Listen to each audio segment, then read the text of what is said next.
Sir, हाँ, ITR भरे जा रहे हैं आजकल। कितने असली और कितने नकली जो करदाता हैं वो सामने आ रहे हैं अभी। मैं आपको पहले तो थोड़ा सा ये बताना चाहूँगा कि आईटीआर नकली या असली का चक्कर नहीं है। आईटीआर जो है उसमें ड्यू बेनिफिट जो आपका बनता है वो लेना और ना लेना, इसको हम मेजर काउंट कर रहे हैं। एग्जांपल मैं आज सुबह का ही बताता हूँ अपने साथ एग्जांपल। मेरे पास कुछ गवर्नमेंट एम्प्लॉयज़ आईटीआर के लिए आए।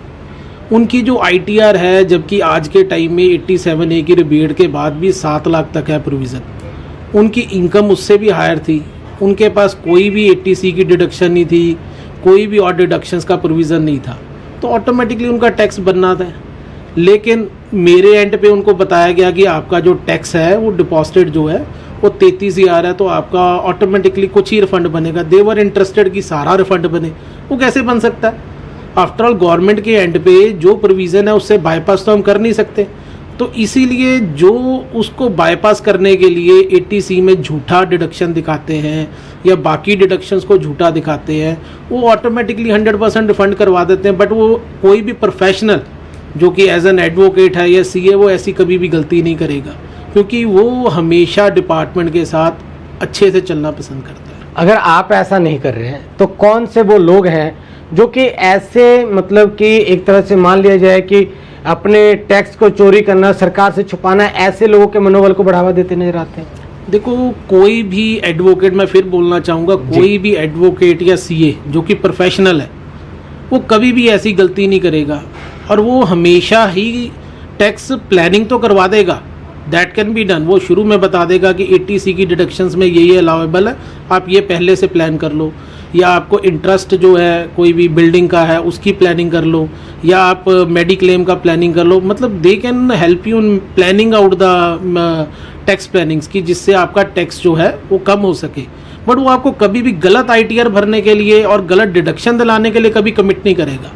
ये आज के टाइम में ट्रेंड चल पड़ा है। नॉन प्रोफेशनल जिनको हम कहते हैं, एक सिंपल अकाउंटेंट है जो कि किसी टाइम में हमारे लोगों के ऑफिस में काम करते रहे हैं, या बाकी किसी सीएस के या किसी के ऑफिस में कुछ 2-3 साल 4 साल काम कर लिया, बाद में उनको थोड़ा थोड़ा पता लगना शुरू हो जाता है, बाकी कुछ यूट्यूब सिखा देता है, जो कि एक्चुअल में गलत है।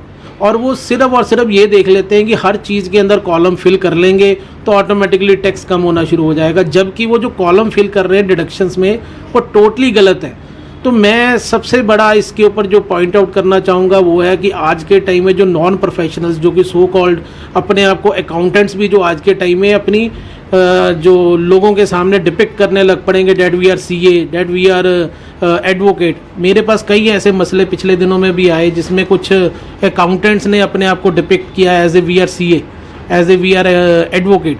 तो जब मुद्दा मेरे सामने, आई कॉल दैट पर्सन, वो कहता नहीं सर, मैंने इनको ये नहीं बोला था that I am CA that और आई एम एडवोकेट, मैंने इनको ये बोला था कि मैं टैक्स प्रोफेशनल हूँ। मैं कहा टैक्स प्रोफेशनल की भी एक डेफिनेशन है, डू यू स्टडी लॉ? मैं कहा आप क्या पढ़ते हो कभी टैक्स प्लानिंग्स के बारे में, आपके पास कोई बुक्स वगैरह पढ़ते हो? कहते नहीं जी हमने तो कभी पढ़ी नहीं। मैं कहा फिर how you are tax professional, आप गाइड कैसे करोगे? तो ये सबसे बड़ा आज के टाइम में डिपार्टमेंट के एंड पे भी जागरूकता नहीं दी जा रही है। सबसे बड़ा मैं कहता लिक्यूना ही डिपार्टमेंट के एंड पे है। डिपार्टमेंट कहता है सरल, और डिपार्टमेंट ने ये कहना शुरू कर दिया ये इतना सरल है, इसको कोई भी भर सकता है। कैसे भर सकता है कोई भी? आप उस चीज़ के लिए गाइडेंस कैसे दोगे? शुरू में यहाँ पे फॉर्म्स बनना शुरू हुआ था, डिपार्टमेंट ने इनकम टैक्स ऑफिस में बुला के कईयों की आईटीआर भरनी चाहिए। फाइनली वो आईटीआर जो भरी भी गई उनमें भी कई गलत रह गई चीज़ें, क्योंकि कह लो बंदे ने, उनको जो भी कंसर्न पर्सन था उसने बताया नहीं। अब हमारे पास भी कोई आईटीआर भराने आता है, हम सबसे पहले उसके सारे कागज़ भी देखते हैं, उसके बाद एक आधा दिन का टाइम देते हैं उसको, क्योंकि कोई भी जो भराने आता है उसको पहले टाइम में हर चीज़ याद नहीं होती।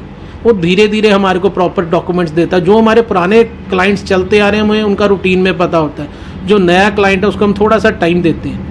इसीलिए इसके अंदर सबसे बड़ा जो हार्म दे रहा है रेवेन्यू डिपार्टमेंट को, लोगों को भी इनफैक्ट सबसे बड़ा नुकसान है इसमें, वो एक ऐसी बालकोनी है जो कि नॉन प्रोफेशनल है। सर, जो झूठ बोल के रिटर्न को छुपा लेते हैं अपने, या फिर रिटर्न को बढ़ा चढ़ा कर पेश करना चाहते हैं, तो इसका नुकसान और फायदा किस किस विभाग को हो रहा है? किसको लाभ है, किसको नुकसान है? सबसे बड़ा फायदा है जी उस नॉन प्रोफेशनल को जो कि गलत रिफंड दिलाने के लिए कुछ 20, 25, 30, 40% का आपस में सेटिंग कर लेता, भी मैं तेरे को इतना रिफंड दिला दूंगा और इतने पैसे तू मेरे को बीच में से दे देना। तो सब फायदा तो उसको हुआ। और क्लाइंट जिसने ITR भरवाई उसको लगता है कि मेरे को फ़ायदा हो, उसको फ़ायदा नहीं हुआ। वो एक शॉर्ट टर्म गेन है जो कि आने वाले टाइम में बहुत बड़ा उसके लिए लॉस होने वाला है, क्योंकि ऑलमोस्ट जो स्क्रूटनी होती है केस की जो है डिपार्टमेंट के सामने हर चीज़ ओपन है। वो 5-6 साल बाद जब उसकी बारी आएगी केस लगने की, उस टाइम पे वो खामियाजा भुगता। हम तो कई बार ये सोचते हैं, टू बी मतलब एक मजाक की बात हम आपस में अपनी बालकोनी में जब बात करते हैं वो ये बात करते हैं कि जब एक वाहियात कोई नॉन प्रोफेशनल से कोई बंदा ITR भरा कर आता है तो हमारे लिए तो एक वो केस फिक्स हो रहा है, जो कि आने वाले टाइम में हमारे लिए एक फ़ायदे वाली बात है। बट दूसरे एंड पे देखो, हमारे को एक बारी जब वो बंदा बेचारा केस लेकर आता है, वो तो पहली बड़ी मुसीबत में होता है, तभी तो वो एक अपना फ़ायदा कराने का सोचता है। और वो हमारी जब फ़ीस देने की बारी आती है, वो बेचारे को हमारे को देख के लगता है यार वो फ़ीस देगा कैसे।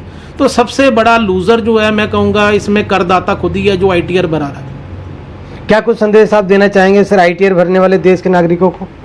मैं as a tax bar secretary Hoshiarpur मैं सबसे बड़ा संदेश ये देना चाहूँगा कि सरकार आपके पैसों से चलने वाली है, तो आप लोग हर बंदा जिसको भी एक जेन्युइन इनकम हो रही है वो ITR ज़रूर भरे, और ITR ज़रूर भरे भी ऑनेस्ट एंड पे भरे।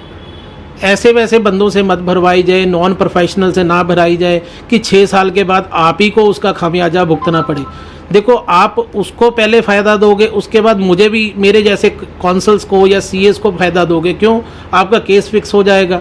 इसीलिए मैं आपको सबको एक जेन्युइन एंड पे एक चीज़ समझाना चाहूँगा, जिस बंदे को प्रोफेशनली हर चीज़ की नॉलेज है उसी से काम कराइए और टेक्निकल एंड पे करवाइए कि कल को आपको उसका खामियाजा ना भुगतना पड़े। Thank you so much sir, आपने महत्वपूर्ण जानकारी जो है देश के नागरिकों के साथ बांटी।